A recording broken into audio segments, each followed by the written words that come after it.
Hi hello ಸ್ನೇಹಿತರೆ, ಎಲ್ರಿಗೂ ನಮಸ್ಕಾರ. ಎಲ್ರಿಗೂ welcome back to my channel. ಸ್ನೇಹಿತರೆ, ನೀವು ಲಾಸ್ಟ್ ವಿಡಿಯೋದಲ್ಲಿ ನೋಡಿರ್ತೀರ ಕುಶನರ ಬಗ್ಗೆ. Chapter number 7. ಇವತ್ತು ನೋಡ್ತಾ ಇರೋದು ನೀವು ಚಾಪ್ಟರ್ ನಂಬರ್ 8, ಗುಪ್ತ ಸಾಮ್ರಾಜ್ಯ, ಕ್ರಿಸ್ತಶಕ 300 - 500. ಇವತ್ತಿನ ಒಂದು ವಿಡಿಯೋದಲ್ಲಿ ಗುಪ್ತ ಸಾಮ್ರಾಜ್ಯದ ಬಗ್ಗೆ ತಿಳ್ಕೊತಾ ಹೋಗೋಣ ಸ್ನೇಹಿತರೆ. ನೀವು ಒಂದು ನೋಟ್ಸ್ ಮಾಡ್ಕೊಳ್ಳಿಕ್ಕೆ ಪೆನ್ ಮತ್ತು ನಿಮ್ಮ ಒಂದು ನೋಟ್ಬುಕ್ನ ಇಟ್ಕೊಳ್ಳಿ. ಶುರು ಮಾಡೋಣ. ಕುಶನರ ಹಾಗೂ ಶಾತವಾಹನರ ಪತನದ ನಂತರ ಉತ್ತರ ಭಾರತದಲ್ಲಿ ಸ್ಥಾಪನೆಯಾದ ಸಾಮ್ರಾಜ್ಯವೇ ಈ ಒಂದು ಗುಪ್ತ ಸಾಮ್ರಾಜ್ಯ. ಓಕೆ, ಸ್ಥಾಪಕ ಬಂದು ಶ್ರೀಗುಪ್ತ ಅಂತ ಕರಿತೀವಿ. ಲಾಂಛನ ಇವರದು ಗರುಡ. ರಾಜಧಾನಿ ಯಾವುದಾಗಿತ್ತು ಅಂತಂದರೆ ಪಾಟಲಿಪುತ್ರ ಆಗಿತ್ತು. ಶ್ರೀಗುಪ್ತ ಬಿಹಾರದ ಗಯಾದಲ್ಲಿ ಬೌದ್ಧ ಯಾತ್ರಿಗಳಾಗಿ ಮೃಗಶಿಖಾವನವನ್ನು ನಿರ್ಮಿಸ್ತಾರೆ. ನಾಗರು ವಾಕಾಟಕರನ್ನು ಸೋಲಿಸಿದ ನಂತರ ಗುಪ್ತ ಸಾಮ್ರಾಜ್ಯ ಸ್ಥಾಪನೆಯಾಗಿತ್ತು ಅಂತ ಹೇಳಲಾಗುತ್ತೆ. ಗುಪ್ತರ ಯುಗ ಭಾರತದ ಇತಿಹಾಸದಲ್ಲಿ ಈ ಒಂದು ಸುವರ್ಣ ಯುಗ. ಗುಪ್ತರು ವೈಶ್ಯವರು, ಅಂದರೆ ವಿಷ್ಣು ಪುರಾಣದ ಪ್ರಕಾರ ಈ ಒಂದು ಗುಪ್ತರು ವೈಶ್ಯವರಾಗಿರ್ತಾರೆ. ನೆಕ್ಸ್ಟ್ ನೋಡೋಣ ಮೂಲಾಧಾರಗಳು ಏನೇನು ಇದ್ದಾವೆ ಅಂತ. ಸಮುದ್ರಗುಪ್ತ ಅಂದರೆ ಅಲಹಾಬಾದ್ ಸ್ತಂಭ ಶಾಸನ, ಕಾಳಿದಾಸನ ಕೃತಿಗಳು, ವಿಶಾಖದತ್ತನ ಮುದ್ರರಾಕ್ಷಸ ಮತ್ತು ದೇವಿ ಚಂದ್ರಗುಪ್ತಮ್ ಅಂತ ಈ ಒಂದು ಮೂಲಾಧಾರ ಸಿಕ್ಕಿದೆ. ರಾಜಶೇಖರ ಕಾವ್ಯ ಮೀಮಾಂಸೆ. ಓಕೆ, ಪಾಹಿಯಾನ್ ಮತ್ತು ಇತ್ಸಿಂಗಳ ಬರಹಗಳು. ಶ್ರೀಗುಪ್ತ ಮಗ ಕ್ರಿಸ್ತಶಕ 275 300 ತನಕ ತೋರಿಸ್ತಾರೆ. ಘಟೋತ್ಕಚ AD 300 - 230. ಇಬ್ಬರ ಬಿರುದು ಮಹಾರಾಜ ಅಂತ. ಓಕೆ, ಈಗ ನೋಡೋಣ 1ನೇ ಚಂದ್ರಗುಪ್ತ ಬಗ್ಗೆ. AD 320 - 335. ಗುಪ್ತ ಸಾಮ್ರಾಜ್ಯದ ನಿಜವಾದ ಸ್ಥಾಪಕ ಇವರೇ. ಬಿರುದು ಮಹಾರಾಜಾಧಿರಾಜ. ಈ ಬಿರುದು ಪಡೆದ ಮೊದಲ ಗುಪ್ತರ ದೊರೆ. ಓಕೆ, 1ನೇ ಚಂದ್ರಗುಪ್ತ ಬಂದು ಮಹಾರಾಜಾಧಿರಾಜ ಎಂಬ ಒಂದು ಬಿರುದನ್ನು ಈ ಒಂದು ಮೊದಲ ಗುಪ್ತರ ದೊರೆ ಆಗಿರ್ತಾನೆ ಈ ಒಂದು ಬಿರುದನ್ನ ಪಡ್ಕೊಳ್ಳೋದಕ್ಕೆ. ಫೆಬ್ರವರಿ 26 ಅಧಿಕಾರಕ್ಕೆ ಬರ್ತಾರೆ. ಇಂದಿನಿಂದ ಗುಪ್ತ ಶಕೆ ಆರಂಭವಾಯಿತು. ಮುಂದೆ ವಲ್ಲಭ ಶಕೆ ಆಗಿತ್ತು ಅಂತ ಕೊಡ್ತಾರೆ. ಲಿಚ್ಛವಿ ಕುಲದ ಕುಮಾರದೇವಿಯನ್ನು ಮದುವೆಯಾದ. ಇವಳ ಸಹಾಯದಿಂದ ರಾಜ್ಯ ವಿಸ್ತರಿಸಿ ಅವಳ ಹೆಸರಿನಲ್ಲಿ ನಾಣ್ಯಗಳನ್ನು ಹೊರಡಿಸಿ ಅದರಲ್ಲಿ ರಾಣಿಯನ್ನು ಮಹಾದೇವಿ ಎಂದು ಕರೀತಾರೆ. ನಾಣ್ಯಗಳಲ್ಲಿ ಕುಮಾರದೇವಿ 1ನೇ ಚಂದ್ರಗುಪ್ತನಿಗೆ ಉಂಗುರ ನೀಡುವ ಚಿತ್ರವಿದೆ ಅಂತೆ. ನೆಕ್ಸ್ಟ್ ನೋಡೋಣ ಸಮುದ್ರಗುಪ್ತ. 1ನೇ ಚಂದ್ರಗುಪ್ತನ ಮಗ. ಗುಪ್ತರ ಪ್ರಸಿದ್ಧ ದೊರೆಯಾಗಿರ್ತಾರೆ. ಈತನನ್ನು ಭಾರತದ ನೆಪೋಲಿಯನ್ ಎಂದವರು VA ಸ್ಮಿತ್ ಅಂತ. ಈತನ ಪ್ರಸಿದ್ಧ ಮಂತ್ರಿ ವಸುಬಂಧು, ಅಂದರೆ ಬೌದ್ಧ ಧರ್ಮೀಯರಾಗಿರ್ತಾರೆ.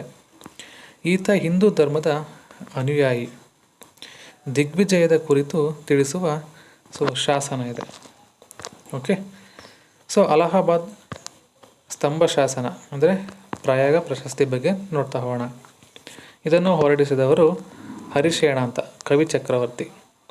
33 ಸಾಲುಗಳನ್ನು ಹೊಂದಿದ ಸಂಸ್ಕೃತ ಶಾಸನ ಇದಾಗಿರುತ್ತೆ. ಇದು ಮೊದಲು ಕೌಶಂಬಿಯಲ್ಲಿದ್ದು ಇದನ್ನು ಅಲಹಾಬಾದ್ಗೆ ಸ್ಥಳಾಂತರಿಸಿದವನು ಫಿರೋಜ್ ಶಾ ತುಘಲಕ್ ಅಂತ. ಓಕೆ, ಈ ಶಾಸನ ಸಮುದ್ರಗುಪ್ತನನ್ನು 100 ಕದನಗಳ ಸಿಂಹ ಎಂದು ಕರೆಯಲ್ಪಟ್ಟಿದೆ. ಓಕೆ, ಈ ಶಾಸನದಲ್ಲಿ ಬ್ರಾಹ್ಮಿ ಲಿಪಿ ಮತ್ತು ಚಂಪು ಶೈಲಿಯಲ್ಲಿದೆ ಅಂತೆ. ಓಕೆ, ದಿಗ್ವಿಜಯಗಳ ಬಗ್ಗೆ ನೋಡೋಣ. ಆರ್ಯಾವರ್ತ ಉತ್ತರ ಭಾರತ. ಈ 9 ಜನರನ್ನು ಸೋಲಿಸಿ ಇದನ್ನು ದಿಗ್ವಿಜಯ ಎಂದು ಕರೆದ. ಯಾರ್ಯಾರು? ವಾಕಟಕ, ರುದ್ರಸೇನ. ಉತ್ತರ ಪ್ರದೇಶದ ಮತ್ತಿಲ ಅಂತ. ನಾಗದೊರೆ ನಾಗದತ್ತ. ಮಥುರಾ ಗುಣಪತಿ ನಾಗ ಅಂತ. ಪುಷ್ಕರಣದ ಚಂದ್ರವರ್ಮ. ಪದ್ಮಾವತಿ ನಾಗಸೇನ. ಶಿವನಂದಿ ನಂದಿ. ಅಹಿಚ್ಛತ್ರದ ಅಚ್ಯುತ್ ಅಂತ. ಆಸ್ಕಂದವರ ಬಲವರ್ಮ ಅಂತ. ಇಷ್ಟು ಈ ಒಂದು 9 ಜನರನ್ನು ಸೋಲಿಸಿ ಇದನ್ನು ದಿಗ್ವಿಜಯ ಅಂತ ಕರೀತಾರೆ. ಅಡವಿ ರಾಜ್ಯಗಳ ಆಕ್ರಮಣ. 18 ಅಡವಿ ರಾಜರನ್ನು ಸೋಲಿಸ್ತಾರೆ. ಅಡವಿ ಪ್ರದೇಶಗಳ ದೊರೆ ಹಸ್ತಿನಂತ. ಓಕೆ. ವಿಂಧ್ಯ ಪರ್ವತಗಳ ಬಾಹೇಲಖಂಡ, ರೇವಾ ಮತ್ತು ನಾಗಮುರದಲ್ಲಿ ಇದನ್ನ ಆಕ್ರಮಣ ಮಾಡ್ತಾರೆ. ದಕ್ಷಿಣ ಭಾರತದ ದಂಡಯಾತ್ರೆ 12 ದಕ್ಷಿಣದ ರಾಜ್ಯಗಳು ಯಾವ್ದು ಕಂಚಿ, ವಿಷ್ಣುಗೋಪ ಇರ್ಬೋದು, ವೇಲಗಿ, ಅಸ್ತಿವರ್ಮನ್, ಕೊಟ್ಟೂರು, ಸ್ವಾಮಿದತ್ತ ಮುಂತಾದವುಗಳು. ದಕ್ಷಿಣ ಭಾರತದ ದಂಡಯಾತ್ರೆಯ ಸಮಯದಲ್ಲಿ ದಂಡನಾಯಕ ಯಾರಾಗಿರ್ತಾರೆ? ವೀರಸೇನ ಆಗಿರ್ತಾರೆ. ಈ ದಂಡಯಾತ್ರೆಯ ನಂತರ ಪಡೆದ ಬಿರುದು ಯಾವುದಪ್ಪ? ದಕ್ಷಿಣ ಪಥರಾಜ ಅಂತ ಕರೀತಾರೆ. ಓಕೆ. 3 ನೀತಿಗಳು ದಕ್ಷಿಣ ಪಥರಾಜ. ಅವರಿಗೆ ಒಂದು 3 ನೀತಿಗಳು ಇರ್ತವೆ. ಯಾವ್ಯಾವು? ಗ್ರಹಣ, ಮೋಕ್ಷ, ಅನುಗ್ರಹ.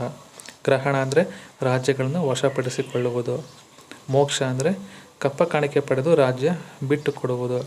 ಅನುಗ್ರಹ ಅಂದರೆ ಗೆದ್ದ ರಾಜ್ಯವನ್ನು ಹಿಂದಿರುಗಿಸಿದ. ಗೆದ್ದ ರಾಜ್ಯಗಳನ್ನು ಮರಳಿಸಿದನ್ನು ಧರ್ಮ ವಿಜಯಿ ಎಂದ. ಗಡಿ ರಾಜ್ಯಗಳ ಆಕ್ರಮಣ: ಸಮತಟ, ಧವಕ, ಕಾಮರೂಪ, ನೇಪಾಳ, ಕಾತ್ಯಾಪುರ ಇವು ಗಡಿ ರಾಜ್ಯಗಳದ್ದು ಆಕ್ರಮಣ ಮಾಡಿರ್ತಕ್ಕಂಥದ್ದು. ಗಣರಾಜ್ಯಗಳ ದಿಗ್ವಿಜಯ: ಮಾಳವರು, ಮಾದ್ರಕರು ಮತ್ತು ಕಾಕರರು ಅಂತ. ಅಶ್ವಮೇಧ ಯಾಗಾಚರಣೆ ಬಗ್ಗೆ ಸ್ವಲ್ಪ ಡೀಟೇಲ್ ಆಗಿದೆ. ತನ್ನ ದಿಗ್ವಿಜಯಗಳ ಸವಿ ನೆನಪಿಗಾಗಿ ಈ ಯಾಗ ಆಚರಿಸಿ ಅಶ್ವಮೇಧ ಪರಾಕ್ರಮ ಎಂಬ ಬಿರುದನ್ನು ಪಡೆದ. ಈ ಸಮಯ ಪಡೆದ ಬಿರುದು ಮಹಾರಾಜಾದಿ ರಾಜ.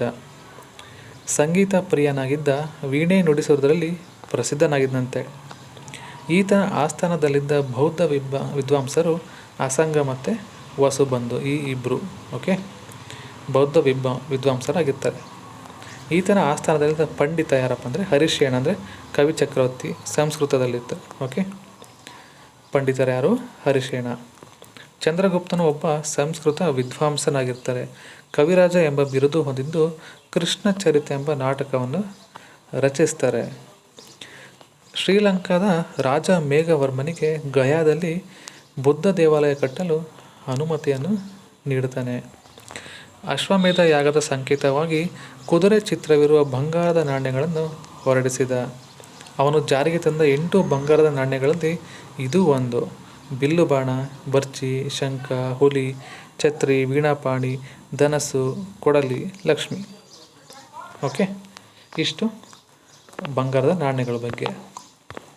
ಸಮುದ್ರಗುಪ್ತನ ನಂತರ ಆಡಳಿತ ಮಾಡಿದವನು ರಾಮಗುಪ್ತ ಅಂತ. ಯಾರಿವರು? ಸಮುದ್ರಗುಪ್ತನ ಹಿರಿಯ ಮಗ. ಅಸಮರ್ಥನಾಗಿದ್ದ. ಹೆಂಡತಿ ಧ್ರುವದೇವಿ ಅಂತ. ಈತನ ಮೇಲೆ ದಾಳಿ ಮಾಡಿದ ಶಕ ಅರಸ 2ನೇ ರುದ್ರಸೇನ ಅಂತ. ಇಷ್ಟು 1ನೇ ಚಂದ್ರಗುಪ್ತ ಆಯಿತು. ಈಗ 2ನೇ ಚಂದ್ರಗುಪ್ತ ಅಥವಾ ದೇವಗುಪ್ತ ಅಂತ ಕರೀತಾರೆ. ದೇವಶ್ರೀ ಅಥವಾ ದೇವರಾಜ ಅಂತ. ತಂದೆ ಸಮುದ್ರಗುಪ್ತ, ತಾಯಿ ದತ್ತಾದೇವಿ, ಬಿರುದು ವಿಕ್ರಮಾದಿತ್ಯ ಅಂತ. ರಾಜಧಾನಿ ಬಂದು ಉಜ್ಜಯಿನಿ ಆಗಿರುತ್ತೆ. ಈತನ ದಿಗ್ವಿಜಯಗಳನ್ನು ತಿಳಿಸುವ ಶಾಸನ ಮೆಹ್ರೌಲಿ ಕಬ್ಬಿಣದ ಸ್ತಂಭ ಶಾಸನ ಕುತುಬ್ ಮಿನಾರ್ ಬಳಿ ಇದೆ. 23.8 ಅಡಿ ಎತ್ತರ ಇದೆ ಅಂತೆ. 6,000 ಕಿಲೋಗ್ರಾಂ ತೂಕ ಇದೆ ಅಂತೆ. ನೋಡಿ ಸ್ನೇಹಿತರೆ, ಶಕರನ್ನು ನಿರ್ಮೂಲನೆ ಮಾಡಿ 3ನೇ ರುದ್ರಸೇನ ಶಕಾರಿ ಮತ್ತು ಸಾಹಸಾಂಕ ಬಿರುದು ಹೊಂದಿದ್ದ. ಮಗಳು ಪ್ರಭಾವತಿ ಅಂತ. ನಾಗರಾಜಕುಮಾರಿ ಕುಬೇರ ನಾಗಳನ್ನು ವಿವಾಹನಾಗಿದ್ದ. ವೀರಸೇನನ ಉದಯಗಿರಿ ಗುಹಾ ಶಾಸನ ಈತನು ಜಗತ್ತನ್ನು ಗೆದ್ದಿದ್ದ ಎಂದು ಹೇಳಿದೆ. ಗುಪ್ತರ ಕಾಲದಲ್ಲಿ ತಾಮ್ರದ ನಾಣ್ಯಗಳನ್ನು ಜಾರಿಗೆ ತಂದ ಏಕೈಕ ದೊರೆ.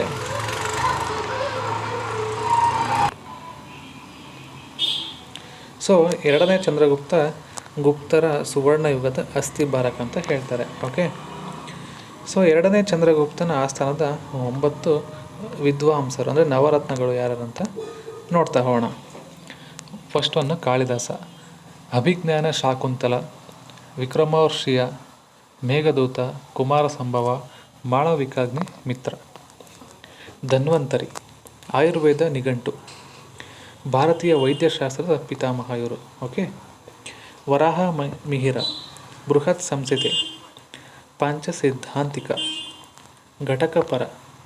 ಘಟಕಪರ ಕಾವ್ಯ, ಅಮರಸಿಂಹ, ಅಮರಕೋಶ, ನಾಮಲಿಂಗಾನು ಶಾಸನ ಅಂತ ಕರೀತಾರೆ.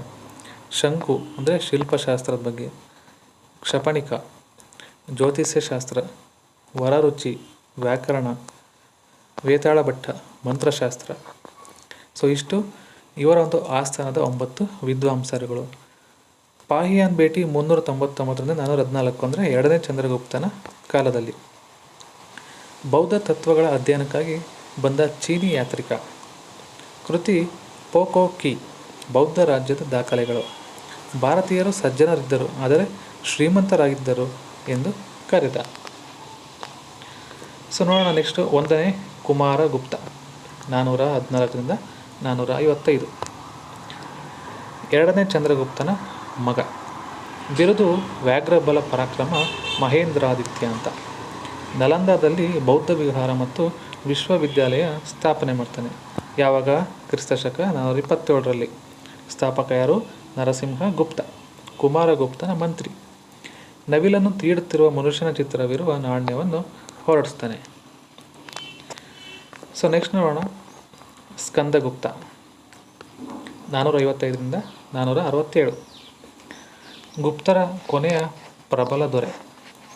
ಬಿರುದು ಕ್ರಮಾದಿತ್ಯ ವಿಕ್ರಮಾದಿತ್ಯ ಅಂತ. ಸುದರ್ಶನ ಕೆರೆಯನ್ನು ಮರು ನಿರ್ಮಿಸ್ತಾರೆ. ಸೊ ಇವರ ಶಾಸನಗಳು ಬಿಥಾರಿಯ ಸ್ತಂಭಶಾಸನ, ಇಂದೋರ್ ಸ್ತಂಭಶಾಸನ, ಜುನಾಗಢ ಬಂಡೆಗಲ್ಲು ಶಾಸನ. ನಂತರ ಪುರುಗುಪ್ತ 468ರಿಂದ 69, ಬುಧಗುಪ್ತ 477ರಿಂದ 87. ಹೆಚ್ಚು ಹೂಣರ ದಾಳಿಗಳು ನಡೆದವು. ನರಸಿಂಹಗುಪ್ತ 2ನೇ ಕುಮಾರಗುಪ್ತ. ವಿಷ್ಣುಗುಪ್ತ ಗುಪ್ತರ ಕೊನೆಯ ದೊರೆ, ಹೂಣರಿಂದ ಸೋಲಲ್ಪಡ್ತಾನೆ. ಸೊ ಇವರ ಆಡಳಿತ ಯಾವ ರೀತಿ ಇತ್ತು? ಅರಸನೇ ಆಡಳಿತದ ಮುಖ್ಯಸ್ಥ ಆಗಿರ್ತಾನೆ. ರಾಜ್ಯ ಪ್ರಾಂತ ಅಥವಾ ಭುಕ್ತಿ, ಉಪರಿಕ ಅಥವಾ ಭೋಗಪತಿ, ಸೊ ವಿಷಯಪತಿ, ಗ್ರಾಮಿಕ ಅಥವಾ ಗ್ರಾಮೀಣ ಅಂತ ಹೇಳ್ತಾ ಇದ್ರು. ಗ್ರಾಮದಲ್ಲಿ ಗ್ರಾಮ ಸಭೆಗಳು ಕೂಡ ಇದ್ದವು.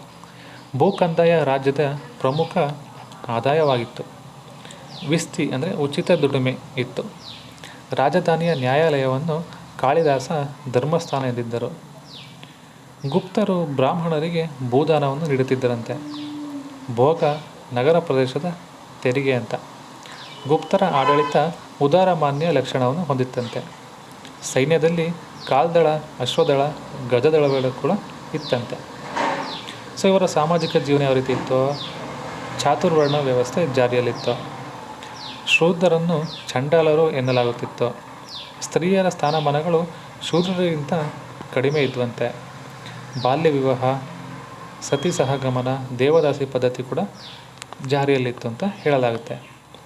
ಸೊ ಇವರ ಧಾರ್ಮಿಕ ಜೀವನ ಯಾವ ರೀತಿ ಇತ್ತು? ಇದು ಹಿಂದೂ ಧರ್ಮದ ವಿಕಾಸದ ಕಾಲ. ಮೂರ್ತಿ ಪೂಜೆಯನ್ನು ಮಾಡಲಾಗ್ತಿತ್ತಂತೆ. ವೈಷ್ಣವ, ಶೈವ, ಬೌದ್ಧ ಧರ್ಮಗಳಿದ್ವಂತೆ. ಶಿವನನ್ನು ಭೈರವ ಎಂದು ಕರೆಯುತ್ತಿದ್ದರಂತೆ. ಹಿಂದೂ ಧರ್ಮ ರಾಜ್ಯ ಧರ್ಮವಾಗಿತ್ತು.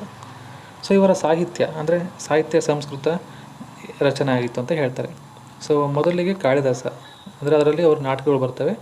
ಮಾಳವಿಕಾಗ್ನಿಮಿತ್ರ, ಶಕುಂತಲ, ವಿಕ್ರಮೋರ್ವಶಿ ಅಂತ. ಸೊ ಇವರ ಮಹಾಕಾವ್ಯಗಳು ರಘುವಂಶ ಮತ್ತು ಕುಮಾರ ಸಂಭವ ಅಂತ. ಸೊ ಗೀತ ಕಾವ್ಯಗಳು ಅಂತ ಮೇಘದೂತ ಮತ್ತು ಋತುಸಂಹಾರ ಅಂತ. ಇಷ್ಟು ಸೊ ನಾಟಕಗಳು ಮತ್ತು ಮಹಾಕಾವ್ಯಗಳು ಮತ್ತು ಗೀತಕಾವ್ಯಗಳು. ಭಾರತದ ಶೇಕ್ಸ್ಪಿಯರ್ ಯಾರಪ್ಪ? ನಮ್ಮ ಕಾಳಿದಾಸರು. ಸೊ ಎರಡನೇದು ಶೂದ್ರಕಂತ, ಅದು ಮೃಚ್ಛಕಟಿಕ ಅಂತ ಹೇಳ್ತಾರೆ. ಓಕೆ, ಇದು ಒಂದು ಸಾಹಿತ್ಯ.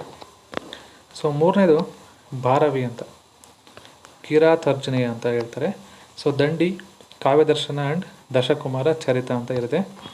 ಭಾಸ, ದೂತವಾಕ್ಯ, ಆರ್ಯಭಟಿಯಂ ಸೂರ್ಯ ಸಿದ್ಧಾಂತ. ಇವರ ಕಾಲದ ಖಗೋಳ ಮತ್ತು ಗಣಿತ ತಜ್ಞ ಆರ್ಯಭಟ ಆಗಿರ್ತಾರೆ. ಭೂಮಿ ದುಂಡಾಗಿದೆ ಎಂದು ಮೊದಲ ಬಾರಿ ಪ್ರತಿಪಾದನೆ ಮಾಡ್ತಾರೆ. ಓಕೆ, ಸೊ ಬೆಲೆ ಅಂದರೆ ಪೈಸೆಯನ್ನು ಮೊದಲ ಬಾರಿಗೆ ಇವರು ಸಂಶೋಧನೆ ಮಾಡ್ತಾರೆ. ಬ್ರಹ್ಮಗುಪ್ತ, ಭಾರತದ ನ್ಯೂಟನ್, ಬೃಹಸ್ಪತಿ ಸಿದ್ಧಾಂತ ಅಂತ ಇದೆ. ಸೊ ವಾಗ್ಭಟ, ಅಷ್ಟಾಂಗ ಸಂಗ್ರಹ, ಗುಪ್ತರ ಕಾಲದ ವೈದ್ಯನಾಗಿರ್ತಾನೆ. ಯಾರು? ವಾಗ್ಭಟ. ವಿಷ್ಣು ಶರ್ಮ ಅಂದರೆ ಪಂಚತಂತ್ರ. ಬೈಬಲ್ ನಂತರ ಅತಿ ಹೆಚ್ಚು ಭಾಷೆಗೆ ಭಾಷಾಂತರಗೊಂಡ ಕೃತಿ, 150 ಭಾಷೆಗೆ ಭಾಷಾಂತರಗೊಂಡಿರುತ್ತಂತೆ ಬೈಬಲ್. ಪಾಲಕಾವ್ಯ, ಅಷ್ಟಾಯುರ್ವೇದ. ಜಿನಸೇನ, ಹರಿವಂಶ ಪುರಾಣ. ಭಾಸ್ಕರಾಚಾರ್ಯ, ಸಿದ್ಧಾಂತ ಶಿರೋಮಣಿ. ವಾತ್ಸಾಯನ, ಕಾಮಸೂತ್ರ. ಸೊ ನರಿಯ ಹೆಸರು ದಮನಕ ಅಂತ ಇದೆ. ಸೊ ಬೌದ್ಧ ಧರ್ಮ ಗ್ರಂಥಗಳು ಯಾವುದ್ಯಾವುದು? ವಸುಬಂಧು ಅಂದರೆ ಅಭಿಧಮ್ಮ ಕೋಶ ಅಂತ ಇದೆ, ಬುದ್ಧಘೋಷ, ವಿಶುದ್ಧ ಮಗ್ಗ ಅಂತ ಇದೆ. ಸೊ ಇವರ ಕಂದಾಯ ಆಗಿತ್ತು 1/4 to 1/6 ಕಂದಾಯ ಇತ್ತು. ಬಂಗಾರದ ನಾಣ್ಯ ಇತ್ತು, ದಿನಾರ್ ಅಂತ ಕರಿತಾ ಇರ್ತಾರೆ. ಬೆಳ್ಳಿ ನಾಣ್ಯನ ರೂಪಾಯಕ ಅಂತ. ಸೊ ಕಿಲ ಅಂದರೆ ಬೀಳು ಬಿದ್ದ ಭೂಮಿ, ಕ್ಷೇತ್ರ ಅಂದರೆ ಕೃಷಿ ಮಾಡುವ ಭೂಮಿ, ವಸ್ತು ಅಂದರೆ ವಾಸಯೋಗ್ಯ ಭೂಮಿ, ಚರಗಪ ಅಂದರೆ ಹುಲ್ಲುಗಾವಲು, ಅಪ್ರಹಾತ ಅಂದರೆ ಅರಣ್ಯ ಭೂಮಿ. ಸೊ ಮಹಾಪಾಲ ಅಂದರೆ ಭೂ ಸರ್ವೆ ಅಧಿಕಾರಿ ಅಂತ ಕರಿತಾಯಿದ್ರು. ಸೊ ಇವರ ಕಾಲದಲ್ಲಿ ತೆರಿಗೆಗಳು ಯಾವ ರೀತಿ ಇತ್ತು? ಭಾಗ ಅಂದರೆ ಆದಾಯದಲ್ಲಿ ರಾಜನ ಭಾಗ, ಬಲಿ ಅಂದರೆ ಉಪಕಾರ, ಭೋಗ ಅಂದರೆ ನಗರ ಪ್ರದೇಶದ ತೆರಿಗೆ, ಉಪಾರಿಕ ಅಂದರೆ ಎಲ್ಲ ವಿಷಯಗಳ ಮೇಲಿನ ಉಪಕಾರ ಅಂತ ಹೇಳ್ತಾ ಇತ್ತು. ಸೊ ಇವರ ಕಲೆ ಮತ್ತು ವಾಸ್ತುಶಿಲ್ಪ ಯಾವ ರೀತಿ ಇತ್ತು?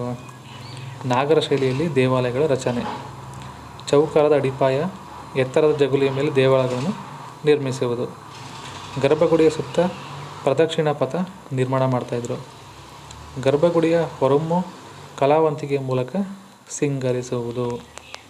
ಸೊ ಇದು ಕಲೆ ಮತ್ತು ವಾಸ್ತುಶಿಲ್ಪ. ಸೊ ಉದಾಹರಣೆ ಎಲ್ಲೆಲ್ಲಿದ್ದಾವೆ? ಸಾಂಚಿಯಲ್ಲಿದೆ ಸಣ್ಣ ಶಿವ ದೇವಾಲಯ, ಭೂಮರ ಶಿವ ಪಾರ್ವತಿ ದೇವಾಲಯ ಇದೆ, ಕೋಹದಲ್ಲಿದೆ ಶಿವಲಿಂಗ ದೇವಾಲಯ ಇದೆ, ಬೀತರ್ಗಾಂವದಲ್ಲಿ ಇಟ್ಟಿಗೆ ದೇವಾಲಯ ಇದೆ, ದೇವೋದರದಲ್ಲಿ ದಶಾವತಾರ ದೇವಾಲಯ ಇದೆ. ಅಜಂತದ 4 ಮತ್ತು 18ನೇ ಗುಹಾಲಯಗಳು ಗುಪ್ತರ ಕಾಲಕ್ಕೆ ಸೇರಿವೆ ಅಂತ ಹೇಳ್ತಾರೆ. ಗುಪ್ತರ ಕಾಲದ ಸೊ ಈ ಒಂದು ಅಡಿ ಎತ್ತರ ತಾಮ್ರದ ಬುದ್ಧನ ಮೂರ್ತಿ ಇದೆ ಅಂತೆ. ಸೊ ಗುಪ್ತರ ಕಾಲದಲ್ಲಿ ಅದು ಲಂಡನ್ನಲ್ಲಿದೆ, ಸೊ ಬರ್ಮಿಂಗ್ಹ್ಯಾಮ್ನಲ್ಲಿದೆ, ಸುಲ್ತಾನ್ಗಂಜ್ನಲ್ಲಿದೆ. ಅಮೃತಶಿಲೆಯ ಬುದ್ಧನ ಮೂರ್ತಿ ಸತಾಬತ್ ಕರಿ. ಇಷ್ಟು ದೇವಾಲಯಗಳು. ಸೊ ಅವರ ವಿವಾಹ ಪದ್ಧತಿ ಯಾವ ರೀತಿ ಇತ್ತು? ಅನುಲೋಮ ವಿವಾಹ ಅಂದರೆ ಬ್ರಾಹ್ಮಣ ಪುರುಷ ಶೂದ್ರ ಸ್ತ್ರೀಯನ್ನು ಮದುವೆಯಾಗುವುದು, ಮಕ್ಕಳು ಮೇಲ್ಜಾತಿಗೆ ಸೇರ್ತಿದ್ರಂತೆ.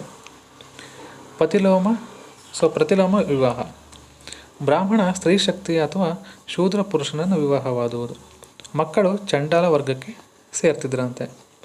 ಸೊ ವಿಲೋಮ ವಿವಾಹ, ಚಂಡಾಲ ಸ್ತ್ರೀ ಮೇಲ್ಜಾತಿಯ ಪುರುಷನ ವಿವಾಹವಾಗುವುದು, ಮಕ್ಕಳು ಚಂಡಾಲ ವರ್ಗಕ್ಕೆ ಸೇರ್ತಾಯಿದ್ರು.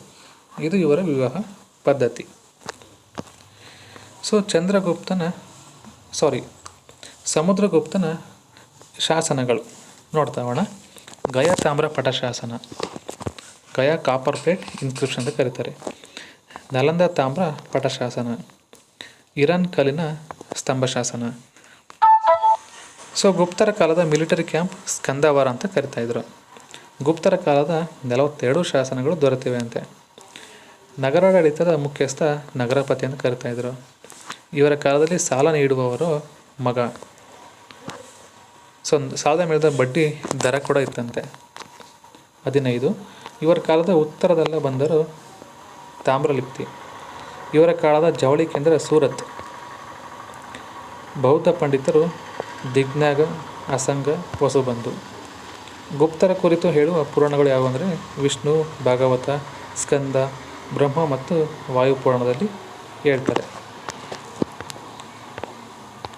ಸೊ ಸ್ನೇಹಿತರೆ, ನೋಡಿದ್ರಲ್ಲ ಇಷ್ಟು ಈ ಒಂದು ವಿಡಿಯೋದಲ್ಲಿ ನಾನು ಗುಪ್ತ ಸಾಮ್ರಾಜ್ಯದ ಬಗ್ಗೆ ಕಂಪ್ಲೀಟಾಗಿ ನಿಮಗೆ ಸಿಲೆಬಸ್ನ ಡಿಸ್ಕಸ್ ಮಾಡಿದ್ದೀನಿ. ಸೊ ಈ ಒಂದು ವಿಡಿಯೋನ ಇಲ್ಲಿಗೆ ಎಂಡ್ ಮಾಡ್ತಾಯಿದ್ದೀನಿ.